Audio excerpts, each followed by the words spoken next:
Hallelujah.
चार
दरिद्री तो भाग्यवंत केला, थोरट्याचा बहुमान वाढविला, कीर्तिवानाचा अपमान केला, धुंद झाला तुझा दरबार. प्रस्तुत प्राप्तस्थळी प्राप्त प्रसंगी सेवेकरिता निवडलेला अभंग संत श्रेष्ठ जनाबाई महाराज यांचा असून या अभंगाच्या द्वारे जनाबाई महाराज जर स्त्रीनं ठरवलं तर किती अधिकार संपन्न होऊ शकते, आणि अधिकार एवढा मोठा होतो का त्या अधिकाराच्या माध्यमातून देवाशी भांडण्याचं सामर्थ्य तिच्याकडे येते, ते फक्त साधनेनं येते. आणि म्हणून जनाबाई महाराजांचा उत्कृष्ट असा हा अभंग 4.25 चरणांचा हा अभंग आहे.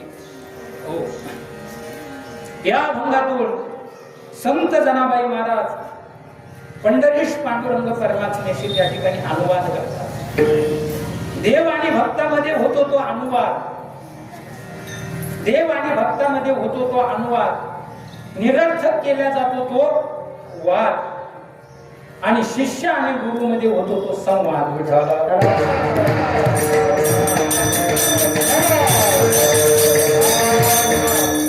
अभंगाच्या माध्यमातून संत जनाबाई महाराज आज पंढरीश पांडुरंग परमात्म्याशी काहीतरी अनुवाद करत आहे.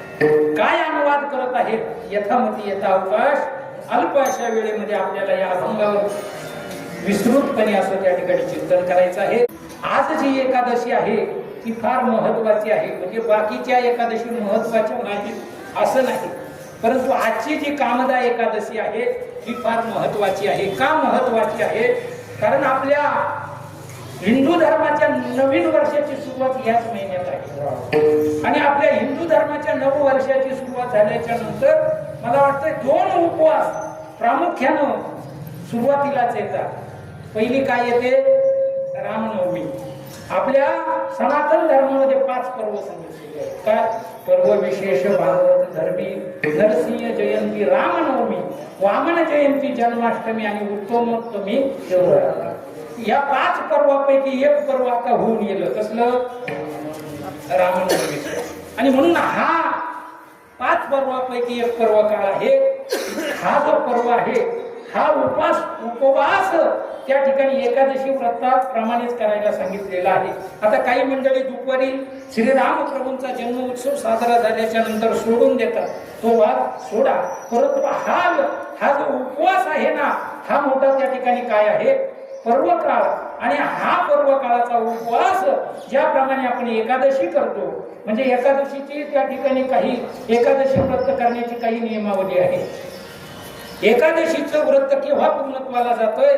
तर दशमीपासून जो एकादशीचं व्रत सुरुवात करतो आणि त्या ठिकाणी द्वादशीला पारणं सोडून पुन्हा दिवसभर द्वादशीचं व्रत करतोय, तेव्हा एकादशीचं व्रत काय आहे? पूर्णत्वाला आहे. आणि म्हणून अशा या आपल्या हिंदू नववर्षाच्या सुरुवातीलाच असणारे हे 2 उपवास पैकी एक रामनवमी आणि आजची दुसरी कामदा एकादशी. आणि म्हणून ही एकादशी फार विशेष आहे. या एकादशीला असं म्हणतात, जो कोणी या एकादशीचं व्रत करेल, भगवान विष्णूची ध्यान धारणा करेल, त्याला इच्छित फल देणारी ही एकादशीचं व्रत आहे. कीर्तनाकरता जो अभंग निवडलेला आहे तो संत जनाबाई महाराजांचा आहे. या अभंगाच्या द्वारे त्या ठिकाणी संत जनाबाई महाराज पंढरीश पांडुरंग परमात्म्याशी त्या ठिकाणी अनुवाद करतायत. पंढरीश पांडुरंग परमात्म्याशी त्या ठिकाणी तत्वाने भांडतायत. अरे देवाशी भांडण्याकरता सहजासहजी भांडता येत नाही. त्याला काहीतरी जीवनामध्ये सेवा पाहिजे, त्याला काहीतरी जीवनामध्ये अधिकार पाहिजे, तेव्हा कुठं त्या ठिकाणी त्या देवाशी आपल्याला भांडता येतं. तुमचा आमचा भ्रम असेल, एक पंढरपूरची वारी केली म्हणजे आपण देवाशी भांडायला त्या ठिकाणी अधिकारी झालो, असं नाही. संत जनाबाई या अभंगात त्या ठिकाणी पंढरीश पांडुरंग परमात्म्याशी अनुवाद करतायत, भांडतायत. त्यांचा तो भांडण्याचा अधिकार एका जन्माची सेवा नाही. किती?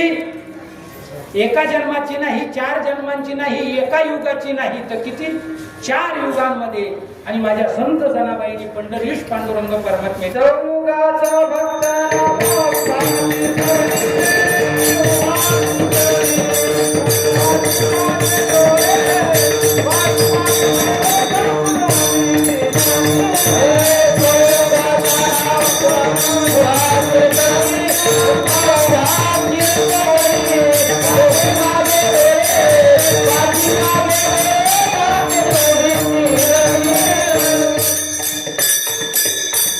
सबयुगाचा भक्त नामा उभा कीर्तनी, पाठी मागे डोळे झाकून उभीची जनी. 4 युगांमध्ये माझ्या संत जनाबाईंनी पंढरीश पांडुरंग परमात्म्याची सेवा केली. नुसती देवाची सेवा केली नाही, त्याबरोबर त्या ठिकाणी माझ्या संत जनाबाईंनी संतांची देखील सेवा केली. कारण ज्या ज्या वेळेस त्या ठिकाणी पंढरीश पांडुरंग परमात्म्याने अवतार धारण केला, त्या अवतारामध्ये त्या ठिकाणी संत मंडळी ही अवतीर्ण झाली, बरोबर संत जनाबाई महाराजही अवतीर्ण झाल्या. आणि म्हणून देवाचा अवतार धारण करण्याचं, संतांचा अवतार धारण करण्याचं आणि संत जनाबाई महाराजांचा अवतार धारण करण्याची जर त्रिपुटी बघितली ना, तर फार त्या ठिकाणी बरोबरीची आहे. कृतयुगामध्ये त्या ठिकाणी भगवान पंढरीश पांडुरंग परमात्म्याने सृष्टीच्या संरक्षणाकरता त्या ठिकाणी अवतार धारण केला. कोणता अवतार धारण केला? श्रीकृष्णाचा अवतार धारण केला. काय? कृतयुगामध्ये पंढरीश पांडुरंग परमात्म्याने कोणाचा अवतार धारण केला? मी घरी जाऊ का? नरसिंह भगवंताचा त्या ठिकाणी अवतार धारण केला. आणि त्या अवताराबरोबर माझे नामदेवराही होते. ते कोणाच्या अवतारामध्ये होते? भक्त प्रल्हादाच्या अवतारामध्ये होते, स्वरूपामध्ये होते. आणि त्याच अवतार कार्यामध्ये माझी संत जनाबाई देखील त्या ठिकाणी होती. कोणाच्या स्वरूपामध्ये? तर पद्मिनीच्या स्वरूपामध्ये होती. हिरण्यकश्यप कुळी अवतार प्रल्हाद, माझे नाव पद्मिनी, श्रेष्ठ दासीचे वृद्ध. आणि म्हणून संत जनाबाई महाराजांनी ज्या ज्या वेळेस पांडुरंग परमात्म्याने अवतार धारण केला, ज्या ज्या वेळेस त्या ठिकाणी संतांनी अवतार धारण केला, त्या अवताराबरोबर अवतार धारण करून पंढरीश पांडुरंग परमात्म्याची सेवा केली आणि संतांची ही सेवा केली. मला असं वाटतंय यदा कदाचित एखाद्या वेळेस पांडुरंग परमात्म्याची सेवा करून योग्य फळ आपल्याला प्राप्त होणार नाही, परंतु संतांच्या सेवेमध्ये जे फळ आपल्याला प्राप्त होते ना ते फार मोठं विलक्षणी अशा तुकामध्ये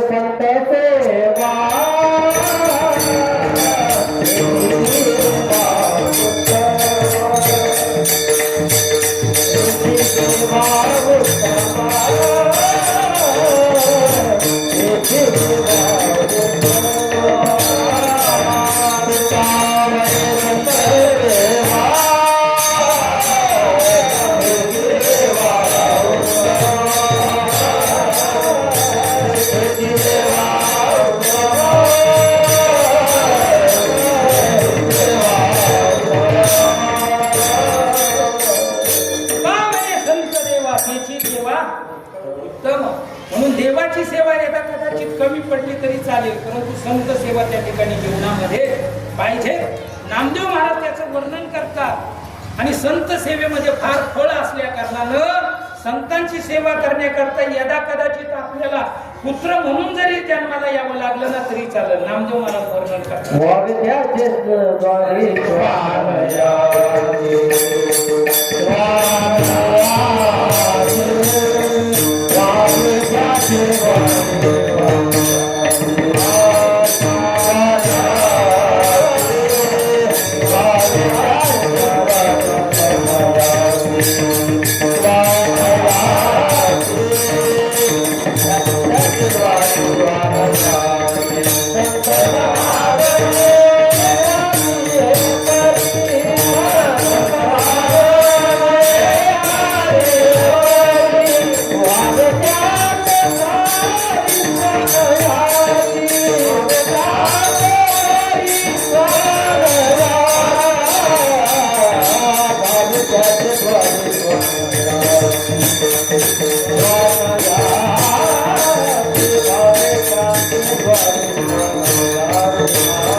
श्वान याती संत सेवेकरता पुत्र्याचा जन्म जरी प्राप्त झाला ना त्याचा माणसाने स्वीकार करावा. आणि म्हणून कृतयुगामध्ये त्या ठिकाणी संत जनाबाई पद्मिनीच्या स्वरूपामध्ये होते. पुन्हा त्या ठिकाणी सत्ययुग लागलं. त्या युगामध्ये श्रीराम प्रभूंनी अवतार धारण केला आणि श्रीराम प्रभूंच्या अवतारामध्ये माझे नामदेव महाराज कोण होते? अगंध होते. आणि माझी संत जनाबाई कोण होती? मंथरा नावाची त्या ठिकाणी काय होती? दासी होती. पुढे त्या ठिकाणी युग बदललं, अवतारही बदलला. पुढे त्या ठिकाणी द्वापार युग लागलं. द्वापार युगामध्ये भगवंताने श्रीकृष्णाचा अवतार धारण केला आणि माझे नामदेव महाराज त्या अवतारामध्ये उद्धवाच्या स्वरूपात आणि माझ्या संत जनाबाई त्या ठिकाणी कोपच्या नावाच्या दासीच्या स्वरूपामध्ये होत्या. म्हणजे 4 युगामध्ये त्या ठिकाणी संत जनाबाई महाराजांनी काय केलेली आहे? संतांची सेवा केलेली आहे आणि बरोबर पंढरीश पांडुरंग परमात्म्याची सेवा केलेली आहे. पांडुरंगाची सेवा, संतांची सेवा आणि त्याच्या अनुषंगाने जो अधिकार संत जनाबाईंना प्राप्त झालेला आहे तो अधिकार त्या ठिकाणी आजच्या अभंगामध्ये आपल्याला बघायचा आहे.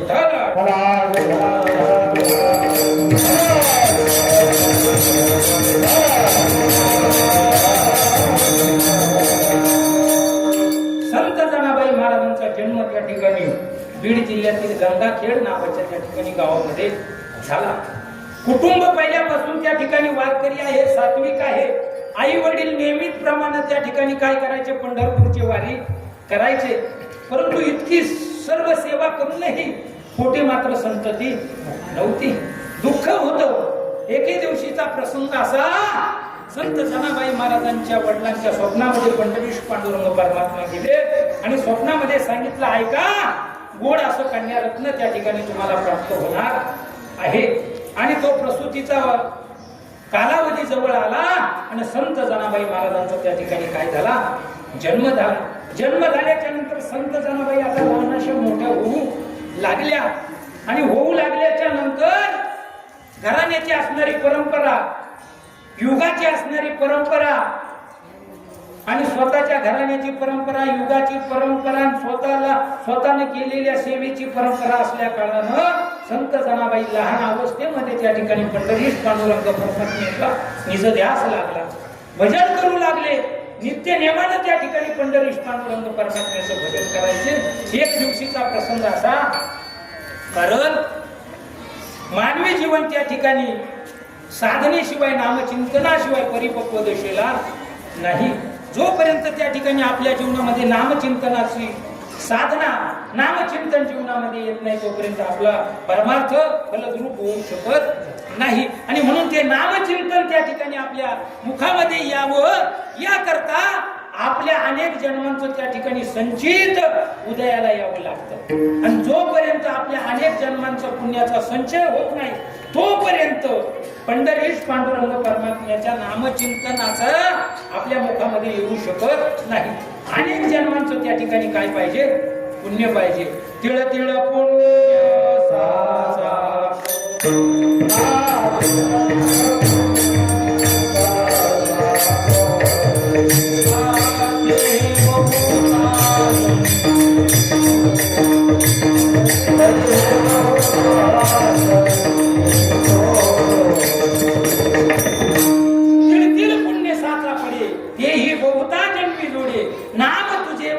हातुडे समागम घडे संतांचा किंवा बहुधा सुकृताची जोडे म्हणून विठ्ठली आवड. जोपर्यंत आपलं पुण्य उदयाला येत नाही ना मागच्या जन्मीचं, तोपर्यंत आपल्या मुखामध्ये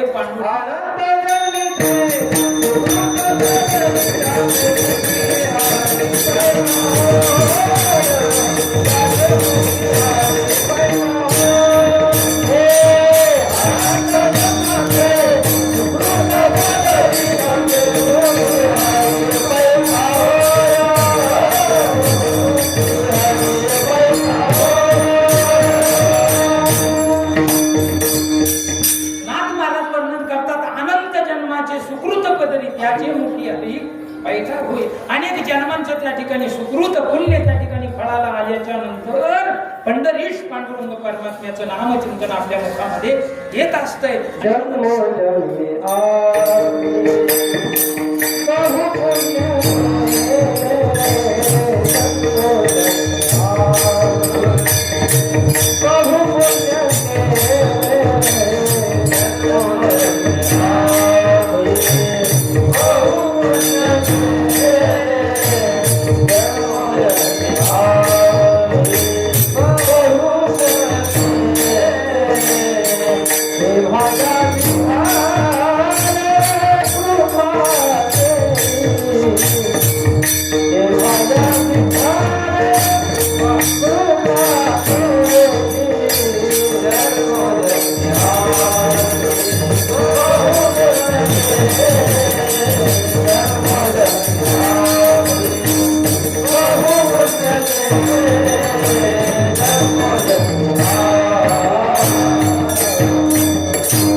मला वाटते देवळे ग्रामवासियांनी हा पुण्याचा साठा अनेक जन्मामध्ये केलेला आहे. म्हणून या देवळे गावामध्ये सातत्यानं त्या ठिकाणी भगवंताचं नामचिंतन, साधना, उपासना त्या ठिकाणी होत आहे.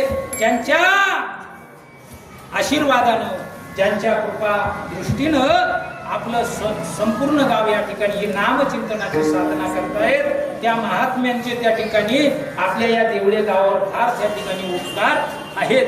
ते उपकार जर आपण मोजायचं ठरलं ना, जगामधून किती मोठं माप आणलं, ते उपकार आपण त्या ठिकाणी मोजू शकत नाही. मोजता येत नाही जगाच्या मापानं, मोजता येत नाही जगाच्या मापानं.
साधकाच्या हृदय मंदिरात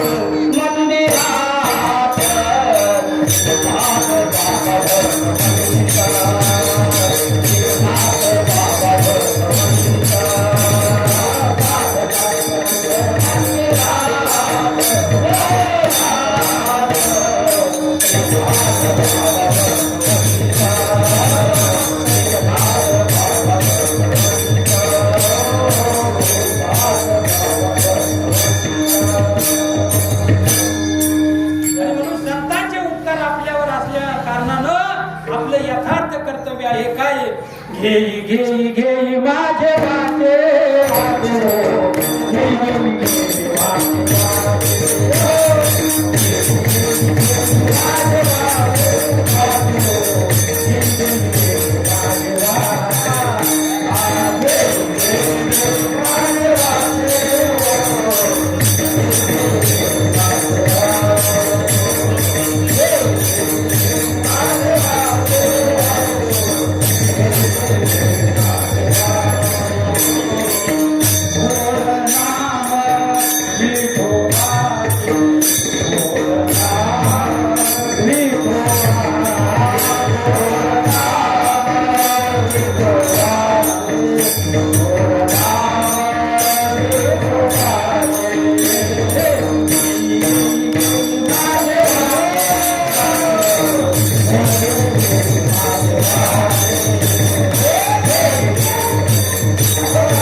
मी प्रस्तावनेच्या वेळेसच त्या ठिकाणी बोलून जात होतो.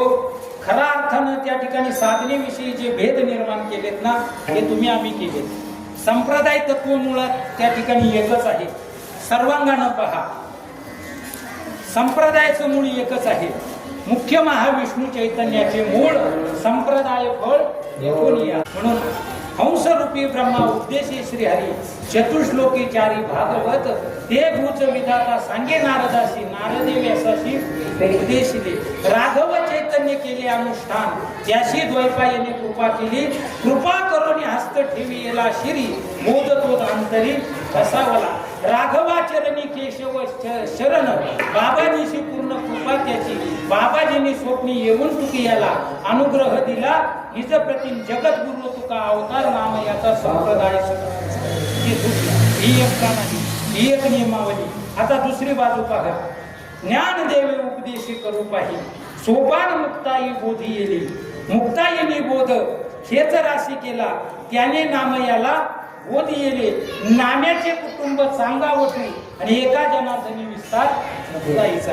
म्हणून मूळ तत्व तेच आहे. आपण मात्र भेद करायचं काही काम नाही. नामचिंतन साधना करण्याकरता अनंत जन्माचं सुकृत असावं लागतंय. संत जनाबाईंच्या जीवनामध्ये अनंत जन्माचं त्या ठिकाणी सुकृत असल्या कारणानं लहानपणामध्येच त्या ठिकाणी पंढरीश पांडुरंग परमात्म्याचे काय करायचे, त्या ठिकाणी भजन करायचे, चिंतन करायचे. एक दिवशीचा त्या ठिकाणी प्रसंग चिंतनामध्ये संत जनाबाई महाराज त्या ठिकाणी दंग आहेत. आणि या ठिकाणी पंढरपूर वारीचा त्या ठिकाणी काय आला, कालावधी जवळ आला. आणि म्हणून त्या ठिकाणी गावोगावामधून आता दिंड्या प्रस्थान सुरुवात झाली. पंढरपूरच्या दिशेने सर्व वारकरी त्या ठिकाणी निघाले आणि जात असताना संत जनाबाईंच्या अंगणात पुढूनच एक दिंडी त्या ठिकाणी मार्गस्थ झाली. आणि ते स्वर संत जनाबाईंच्या कानावर त्या ठिकाणी आले. बाबा अहो ते ही लोक सर्व कुठं चालली? ही सर्व मंडळी त्या ठिकाणी पंढरपूरला वारीला चाललेली आहेत. बाबा किती या वारीमध्ये आनंद आहे. मला माझी अशी इच्छा आहे का या वारीमध्ये आपणही जावं. परंतु वडिलांनी सांगितलं जने तू अजून लहान आहे. अरे पंढरपूरची वारी म्हणजे फार मोठी वारी असते. लहान मुलांना नेणं त्या ठिकाणी काय आहे, बरोबर नाही. परंतु संत जनाबाईंनी त्या ठिकाणी हट्ट धरला. काही असो बाबा मला त्या ठिकाणी पंढरपूरची वारी करायची आहे. संत जनाबाईंचा तो हट्ट पूर्ण करण्याकरता आई वडिलांनी संत जनाबाईंना आता कुठं नेलं, पंढरपुरामध्ये नेल्याच्या नंतर दशमी, एकादशी, द्वादशी, त्रयोदशी, पौर्णिमेचा काला झाला. सर्व दिंड्या आता कुठे आल्या, माघारी आल्या. आपापल्या घरी त्या ठिकाणी माघारी परतल्या. परतीचा प्रवास चालू झाला. परंतु संत जनाबाई महाराज त्या ठिकाणी आई वडिलांना म्हणतात बाबा या ठिकाणून माझी आता पुन्हा घरी येण्याची काही इच्छा नाही आणि नियम तोच आहे. पंढरपूरला गेलेला माणूस आणि त्या पंढरीच पांडुरंग परमात्म्याचं विष जर या जीवाला लागलं ना, त्या माणसाने घरी यायचं नसतं. पंढरीचे भूत मोठे आल्या गेल्याशी झडपे वाटे, तेथे जाऊन नका कोणी, गेले नाही आले परतुनी. त्या भावनेनं गेला तर, आणि घोंगड्यानं बांगड्या जर घ्यायला गेला तर गोण्याच करू पुढा.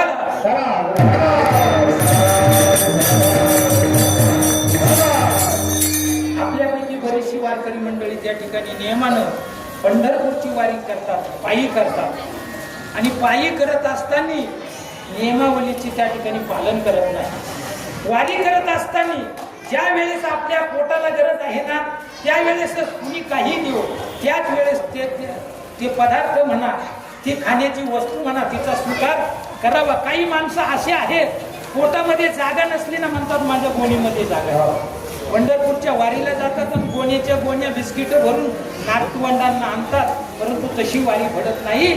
वारी जर भावयुक्त अंतकरणानं केली तर ते पंढरपूरचं भूत त्या ठिकाणी माणसाला वेडं पिसं करतं आणि पुन्हा माघारी घराकडे येऊन येत नाही. संत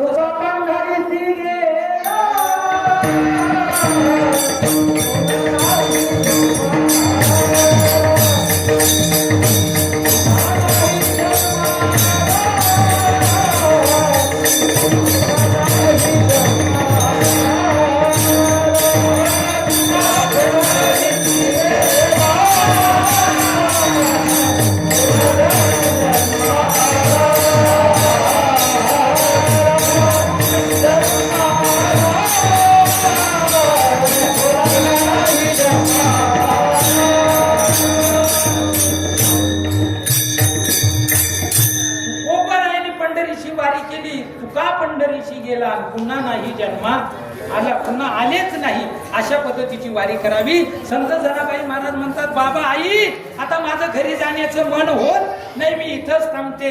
आणि देवाने स्वप्नामध्ये सांगितलं होतं का ही गोड रत्न कन्यारत्न होईल, हे पंढरीश पांडुरंग परमात्म्याची सेवा करणारा असं रत्न असेल. आई वडिलांनी तिचा हट्ट पाहून आणि तिथंच पंढरपुरामध्ये लहान अशा त्या जनाबाईला सोडून आले.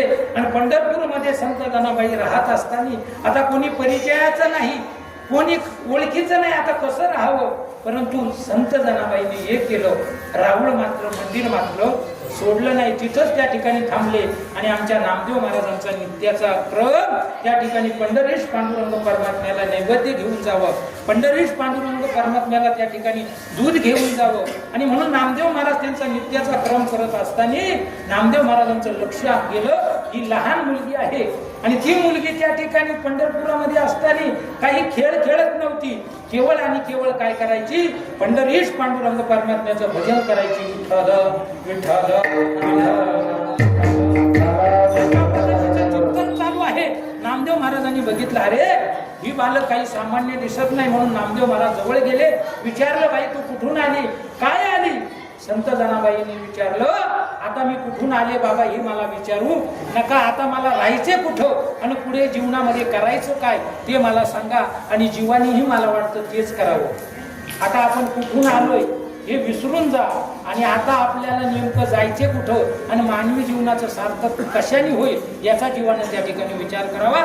संत जनाबाई महाराज म्हणायला लागले, मला आता हे विचारू नका, मी कुठून आले, आता मला पुढे भविष्यामध्ये काय करायचे हे विचारा. आणि मग नामदेव महाराजांनी विचारलं, तुला काय करायचे, काही नाही, मला पंढरीश पांडुरंग परमात्म्याची त्या ठिकाणी काय करायची आहे, सेवा करायची आहे. आणि म्हणून नामदेव महाराजांनी तिची तळमळ बघितली, तुला पंढरीश पांडुरंग परमात्म्याची सेवा करायची, मीही रोजचा नित्यक्रमाने या ठिकाणी मंदिरामध्ये येत असतोय, तू एक काम कर, लहान आहे, खाण्यापिण्याची व्यवस्था या ठिकाणी काही नाही, तू माझ्या घरी चाल. म्हणून संत जनाबाई महाराजांना नामदेव महाराज आपल्या घरी घेऊन गेले आणि आईला सांगितलं, आई बाहेर ये ग, बघ मी काय आणलेलं आहे. आता नामदेव महाराजांच्या आईला वाटलं, हा त्या ठिकाणी मंदिरामध्ये नामदेव महाराज गेलेले म्हणजे काहीतरी प्रसाद वगैरे काहीतरी आणलेला असेल. आई त्या ठिकाणी बाहेर आल्या, बघतात तर नामदेव महाराजांच्या हाताला त्या ठिकाणी एक छोटीशी काय आहे, कन्या आहे. मग नामदेव महाराजांनी सांगितलं, आई ही एकटी मला पंढरपुरामध्ये त्या ठिकाणी सापडली, हिला आपल्या कुटुंबामध्ये त्या ठिकाणी सहभागी करून घे. त्यावेळेस नामदेव महाराजांची आई सांगू लागली, अरे नामदेवा, आपलं कुटुंब अगोदरच छोट आहे, आपल्या घरामध्ये हम दोन हमारे दो असं होतं का नामदेव महाराजांचं कुटुंब? नाही. नामदेव महाराजांच्या कुटुंबामध्ये किती माणसं होती? 14 माणसं होती.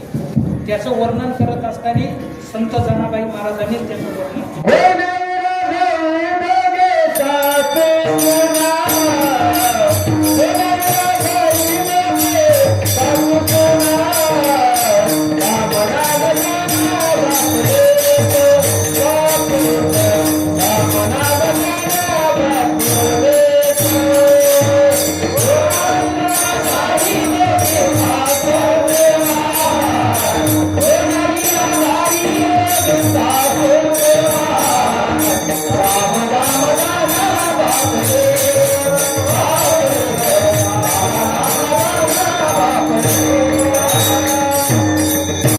नामदेव महाराजांच्या कुटुंबामध्ये त्या ठिकाणी 14 जणांचं त्या ठिकाणी कुटुंब होतं.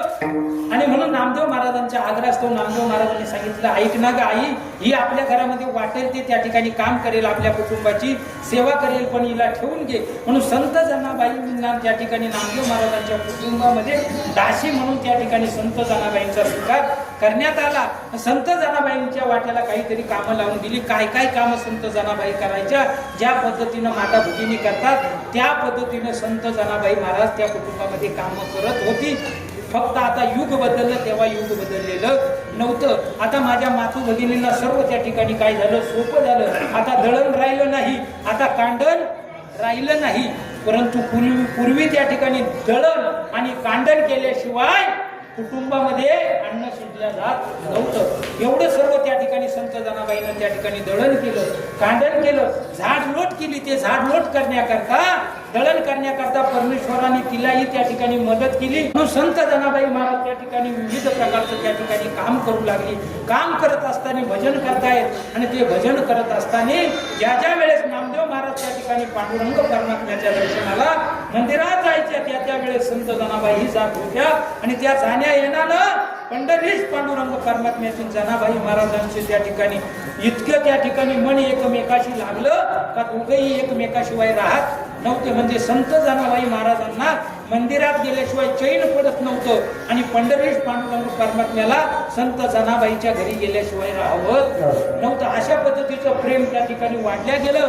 संत जनाबाईचे जे काही काम करायचे ते सर्व काम करण्याकरता पंढरीश पांडुरंग परमात्मा यायचा आणि ते सर्व काम करू लागायचा. असे काम करत असताना एक दिवशीचा प्रसंग, त्या ठिकाणी संत जनाबाई दळायला बसल्या आणि दळण दळण्याकरता पंढरीश पांडुरंग परमात्मा त्या ठिकाणी आले, तिला मदत करतायत. आणि इकडं त्या ठिकाणी त्या काम करत असताना त्या भंडणामध्ये पंढरीश पांडुरंग परमात्मा मग्न झाले आणि त्यांना त्या ठिकाणी राहुळा जाण्याचा विसर पडला. आता इकडे त्या ठिकाणी 5 वाजेचा वेळ झाला आणि इकडे सर्व वारकरी मंडळी आता कुठे आली, राहुळामध्ये आली, महाद्वारामध्ये आले. काकड्याला त्या ठिकाणी सुरुवात झाली आणि देवाच्या कानावर ते स्वर पडले, वारकरी मंडळी आता काकड्याला आलेली आहे आणि आपण जर त्यांना तिथं दिसलो नाही तर मोठी त्या ठिकाणी गडबड होईल. म्हणून पंढरीश पांडुरंग परमात्मा त्या ठिकाणून घाई उठले आणि राहुळामध्ये आले. परंतु येत असताना नेमकी गडबड अशी झाली, पंढरीश पांडुरंग परमात्म्याच्या अंगावर जो काही भरजरी शेला होता तो शेला त्या ठिकाणी पांडुरंग विसरून गेले आणि मंदिरामध्ये आल्याच्या नंतर विटेवर उभे राहिले. इकडं वारकरी मंडळीचा काकडा चालू आहे. काकडा कसा असतोय तुम्हाला सांगण्याची काही गरज नाही, कारण आपल्या गावामध्ये नित्य नेमानं काकडा भजन होतंय आणि त्या काकड्याचा आवाज आमच्या गावापर्यंत येतो, म्हणून सांगायची काही गरज नाही. त्या ठिकाणी काकडा भजन सुरुवात झालं आणि वारकरी मंडळीच्या त्या ठिकाणी लक्ष गेलं, अरे पांडुरंग परमात्म्याच्या अंगावर त्याचा शेला त्या ठिकाणी दिसत नाही. शेला का कुठं गेला? तो शेला काही महाराज वारकरी उभारणं नव्हतं, रत्नाने मोतियांनी त्या ठिकाणी भरलेला अशा पद्धतीचा तो शेला होता. वारकरी मंडळीचं त्या ठिकाणी लक्ष गेलं. आता यामध्ये फार मोठी तफावत आहे.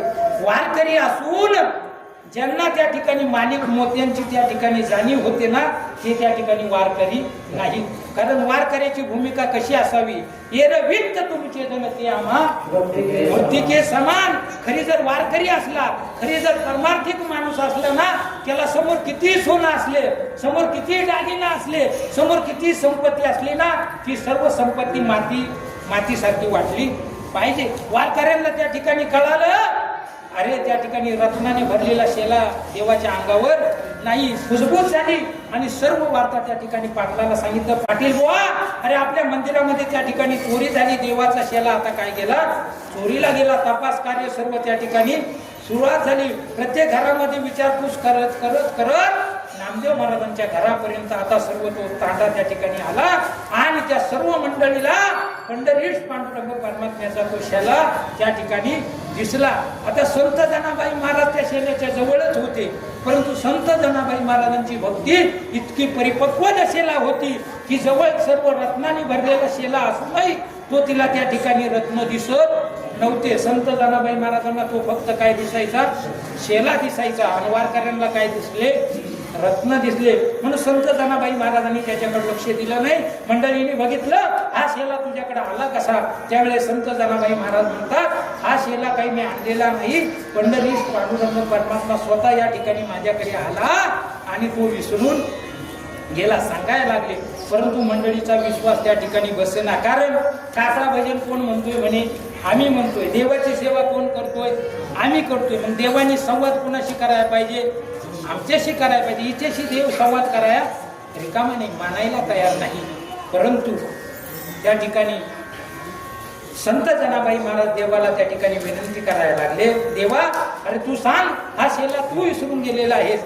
देवानं त्या ठिकाणी ओळखलं. यदा कदाचित जर मी या ठिकाणी आता प्रगट होऊन जर सांगितलं का हा शेला मी विसरून गेलेलो आहे, तर सर्व ही वारकरी मंडळी माझ्या जनाबाईची काय करतील, स्तुती करतील, कौतुक करतील. आणि यदा कदाचित या स्तुतीमध्ये, या कौतुकामध्ये जर माझ्या संत जनाबाईला जर अहंकार झाला, तर तिची 4 युगाची सेवा काय होईल, निरर्थक होईल. कारण अहंकार हा अज्ञानी माणसाकडे जात नाही. अहंकार प्रामुख्यानं कोणाकडे जात असतोय, ज्ञानी माणसाकडे जात असतोय. नवल अहंकाराची गोष्टी विशेष अज्ञानाचे न लागे पाठी, सज्ञानाच्या झोंबे कंठी नाना संकटी नाचवी. यदा कदाचित संत जनाबाई समोर जर सांगितलं, हो हा शेला मीच विसरून गेलो, तर संपूर्ण वारकरी संत जनाबाईला त्या ठिकाणी मानायला सुरुवात करतील. संत जनाबाईची सर्वत्र त्या ठिकाणी चर्चा होईल. आणि चर्चा झाल्याच्या नंतर यदा कदाचित संत जनाबाईला जर अहंकार निर्माण झाला, तर 4 युगाची सेवा त्या ठिकाणी निरर्थक होईल. म्हणून पंढरीश पांडुरंग परमात्मा काही बोलले नाही. पुढे त्या ठिकाणी मग पाटलांनी त्या ठिकाणी सांगितलं, हिनेच हा शेला त्या ठिकाणी आणलेला असावं. काय काम करा, 21 फुटाचा त्या ठिकाणी चंद्रभागेमध्ये काय करा, सूळ उभा करा. आणि त्या ठिकाणी या संत जनाबाईला काय करा, सुळावर द्या. आणि मग संत जनाबाईला त्या ठिकाणी बांधलेला आहे. आणि सुळाकडे आता संत जनाबाईला त्या ठिकाणी घेऊन जात आहेत. आणि त्या ठिकाणी बडवी आता संत जनाबाईला काय करू मार देऊ लागलेले आहेत. त्यावेळेस संत जनाबाईला फार वेदना होत होत्या. आणि त्या वेदनाच्या आक्रोशामध्ये संत जनाबाई त्या ठिकाणी माझ्या पंढरीश पांडुरंग परमात्म्याचं स्मरण करत होते. धाव घाली विठू आता सारून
देवा, आज जर तू त्या ठिकाणी माझ्या मदतीला धावून आला नाही रे देवा, पुढे भविष्यामध्ये कुठल्याच महिलेचा तुझ्यावर विश्वास राहणार नाही देवा. धाव गाली विठू आता सारून मंद. आणि म्हणून पुढे येणाऱ्या भविष्य काळामध्ये महिला माता त्या ठिकाणी तुझी भक्ती करणार नाही, तुझी साधना करणार नाही देवा. येणारे मला या संकटामधून तू सोडव. परंतु देव एकही बोलत नाही, येतही नाही. त्यावेळेस त्या ठिकाणी संत जनाबाई स्तब्ध झाल्या. आता सुळावर देण्यात येणार आहे. आणि मग आता सुळावर देत असताना पूर्वी अशी परंपरा होती, अपराध्याला त्या ठिकाणी शेवटची याचना विचारली जायची, तुझी शेवटची इच्छा काय आहे. आणि म्हणून जनाबाईला त्या ठिकाणी विचारण्यात आलं, जने आता तुला या ठिकाणी आम्ही सुळावर देणार आहोत, तुझी शेवटची इच्छा काय सांग. त्यावेळेस संत जनाबाईंनी सांगितलं, काही नाही, मला एकदा त्या पांडुरंग परमात्म्याचं दर्शन घेऊन यायचं आहे. आणि संत जनाबाई रावळामध्ये गेली. आणि त्या ठिकाणी मग संत जनाबाईंनी जरा वेगळ्या भाषेने त्या ठिकाणी पंढरीच पांडुरंग परमात्म्याला सांगितलं. कसं सांगितलं, ही देवा, त्या ठिकाणी तू मला जर आज या ठिकाणी न्याय दिला नाही तर माझ्या 4 युगाच्या भक्तीचं त्या ठिकाणी काही उपयोग नाही. पण देवा, दुसरा विषय असा आहे रे, तू आजच मला न्याय देतोयस असं नाही. यापूर्वी तू त्या ठिकाणी बरेचशा मंडळींच्यावर त्या ठिकाणी अन्याय केला, हे मला माहित आहे. काय काय अन्याय केला अभंगाचं प्रथम पुण्यवंत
पुण्यवंत पाताळ लोकी नेला. अरे पुण्य करणारा असा तो बळीराजा तू कुठे नेला? पाताळात नेला. तो जे पुण्य करत होता ते कशा करता करत होता? तुझी प्राप्ती व्हावी, तुझं त्या ठिकाणी त्याला भेट व्हावी, तुझं दर्शन व्हावं याकरता त्या ठिकाणी पुण्य करत होता. परंतु तू त्याच्यावर त्या ठिकाणी अन्याय केला. त्याला कुठे नेलं? पाताळाला नेलं. ज्या बळीराजाचं त्या ठिकाणी असं चरित्र आहे. अशा पद्धतीचं बळीराजाचं त्या ठिकाणी 99 क्रमांकाचा यज्ञ चालू होता. कशा करता पुण्य संपादित करावं आणि त्या ठिकाणी इंद्राचं राज्य सुख मी भोगावं. परंतु असा असणारा पुण्यवान बळीराजा, अरे देवा, त्याने तुझे मागितलं ना ते द्यायला तो माघारी गेला नाही. तू त्या ठिकाणी त्याच्याकडे मागितलं, काय मागितलं? 3 पावलं फक्त भूमी मागितली, तरीही त्याने तुला त्या ठिकाणी ती भूमी देऊन टाकली. का त्याला माहित नव्हतं का आपल्या द्वारामध्ये येणारा हा कोणीतरी सामान्य बटू नाही, सामान्य ब्राह्मण नाही. त्याला त्याच्या गुरुनी सर्व सांगितलं होतं. बळी शुक्राचार्यांनी सांगितलं होतं, बळी संकल्प सोडू नको. याला त्या ठिकाणी जर तू संकल्प सोडला ना, हा तुला त्या ठिकाणी बाजरी पेराय सुद्धा जागा ठेवणार नाही. कारण तो कोण आहे? देव आहे. गुरुनी सांगितलं होतं तरी त्या बळीनं तुला त्या ठिकाणी शब्द दिला. कारण का, जिथं साधकाचं सार्थक असतंय ना, तिथं साधकाने गुरुचं देखील त्या ठिकाणी ऐकायचं नसतंय. बरं का, न मानावे ऐसे गुरुचे वचन जेणे नारायण अंतर. जर देवाच्या मध्ये जर आपल्याला त्या ठिकाणी काय कर, देवामध्ये ना आपल्यामध्ये जर अंतर पाडणारा गुरु असेल ना, त्या गुरुचं ऐकायचं नसतंय. म्हणून त्या गुरुनी सांगितलं होतं का, याला दान देऊ नको, तरी त्या बळीराजानं त्या ठिकाणी तुला सर्व दान देऊन टाकलं रे. परंतु तरी तू त्याला कुठे नेलं, पातळात नेलं. संत जनाबाई त्या ठिकाणी देवाशी बोलतायत आणि देव त्याचं उत्तर तिला देतायत. जणी ऐक ना ग, अरे मी बळीला त्या ठिकाणी पाताळात नेलं, त्याच्यावर अन्याय केला नाही, त्याच्यावर उलट काय केला, मी उपकार केला. जर बळीचे 100 यज्ञ पूर्ण झाले असते तर त्याला काय भेटलं असतं, इंद्रपदाची त्या ठिकाणी प्राप्ती झाली असती. आणि इंद्रपद हे कशावर आधारित आहे, पुण्यावर. यदा कदाचित जर भविष्यात जर त्याच्याकडनं जर पुण्य कमी झालं असतं तर त्याला पुन्हा त्या ठिकाणी कुठे यावं लागलं असतं, मृत्यू लोकात यावं लागलं असतं. मग त्या पुण्याची पावटी सरे, सवेची इंद्रपणाची उटी उतरे आणि येऊ लागाती माघारे मृत्यू लोका. आणि मृत्यू लोकामध्ये येऊन त्याला पुन्हा दुःख भोगावं लागलं असतं. म्हणून त्या ठिकाणी मी त्याला कुठं नेलेला आहे, पाताळामध्ये नेलेला आहे. अशा पद्धतीचा अनुवाद संत जनाबाई आणि देवामध्ये आहे. पुढे त्या ठिकाणी संत जनाबाई सांगतात, अरे दरिद्री असणारा सुदाम देव ब्राह्मण, त्याला तू त्या ठिकाणी काय केलं, दरिद्री तो भाग्यवंत केला. पुढे काय केलं, चोरट्याचा बहुमान वाढविला. चोरटा कोण, वाल्यकोळी, वाल्मिकी ऋषी. वाल्मिकी ऋषी बनण्याच्या अगोदरचं जीवन वाल्मिकी ऋषींचं एका डाकूच्या वेशातलं होतं. विनाकारण त्या ठिकाणी चांगल्या माणसांना त्रास द्यायचा, त्यांचं सर्व द्रव्य वगैरे हरण करायचा. परंतु असा असणारा त्या ठिकाणी लुटारू, पण त्याचा बहुमान त्या ठिकाणी तुम्ही काय वाढला, वाढवून टाकला. नवे नवे त्याला एवढा अधिकार दिला का तुम्ही जन्माला येण्याच्या अगोदर त्यांनी तुमचं रामायण लिहून ठेवलं आणि जसं रामायण ठेवलं तसं तुम्हाला वागावं लागलं. आणि म्हणून देवा तुझ्या दरबारामध्ये खऱ्या अर्थानं न्याय राहिला नाही. चोरट्याचा बहुमान वाढविला आणि कीर्तिवानाचा अपमान केला. कीर्तिवान कोण, तर कीर्तिवान त्या ठिकाणी कर्ण आहे. कर्णाची इतकी त्या ठिकाणी कीर्ती आहे का कर्णासारखा दानशूर अजून तरी मृत्यू लोकांमध्ये जन्माला आला नाही. अहो प्रसंग असा होता, युद्ध चालू होतं आणि युद्ध चालू असताना आता कर्णाकडे त्या ठिकाणी काय होती, कवच आणि कुंडल होती. आणि जोपर्यंत कवच आणि कुंडल कर्णाच्या त्या ठिकाणी अंगावर होती तोपर्यंत त्याचा पराजय करण्याचं सामर्थ्य कुणामध्ये नव्हतं. एवढं माहीत असूनही त्या कर्णानं त्या ठिकाणी काय केलं, त्याचे कवच आणि कुंडल काय केली, देवा तुला काढून दिली. असा असणारा तो कीर्तिवान कर्ण आणि तू त्याच्या चरित्राला त्या ठिकाणी काय केला, डाग लावला. त्याचा त्या ठिकाणी काय केला, अपमान केला.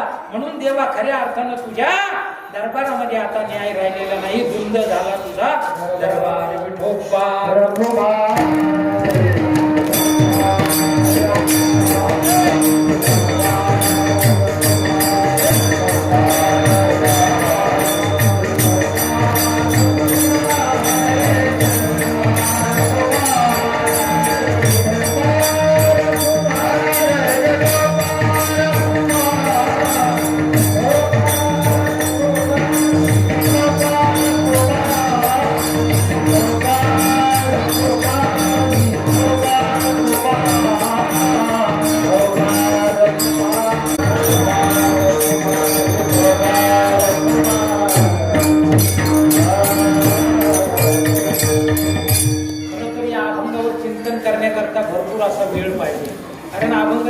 मोठा आहे आणि चरित्रही त्या ठिकाणी मोठा आहे.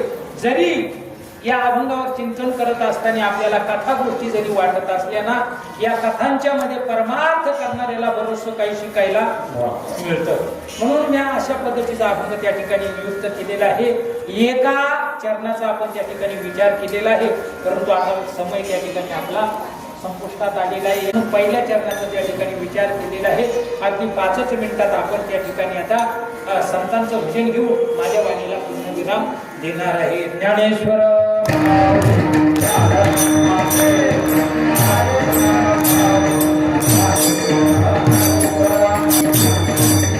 Thank you.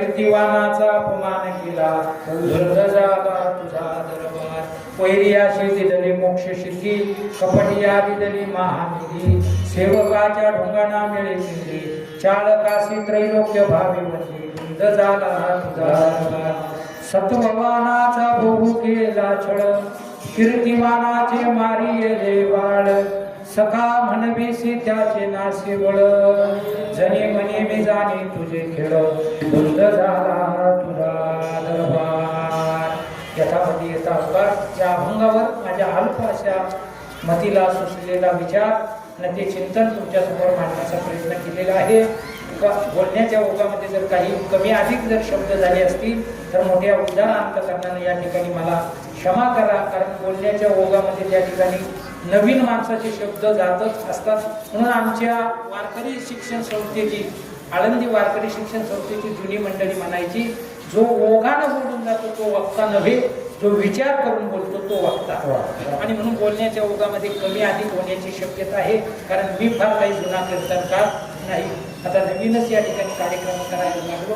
कशामुळं करायला लागलो? माझ्या वडिलांनी ज्या अर्थानं त्या ठिकाणी परमार्थ केला आणि म्हणून आपल्या वडिलांच्या पायावर पाय देऊन आपणही कुठंतरी समाजामध्ये काहीतरी परमार्थाच्या अनुषंगानं त्या ठिकाणी योगदान द्यावं म्हणून या ठिकाणी उभा आहे. बोलण्याच्या ओघामध्ये यदा कदाचित शब्द इकडे तिकडे होऊ शकतात. उदार अंतकरणाने तुम्हाला क्षमा करावी. तुम्ही सर्वांना त्या ठिकाणी मोठ्या आनंदाने या ठिकाणी माझ्या मोठारविंदातून या सेवा ही सेवा श्रवण केली त्याबद्दल तुम्हा सर्वांचं या ठिकाणी मी ऋण व्यक्त करतो.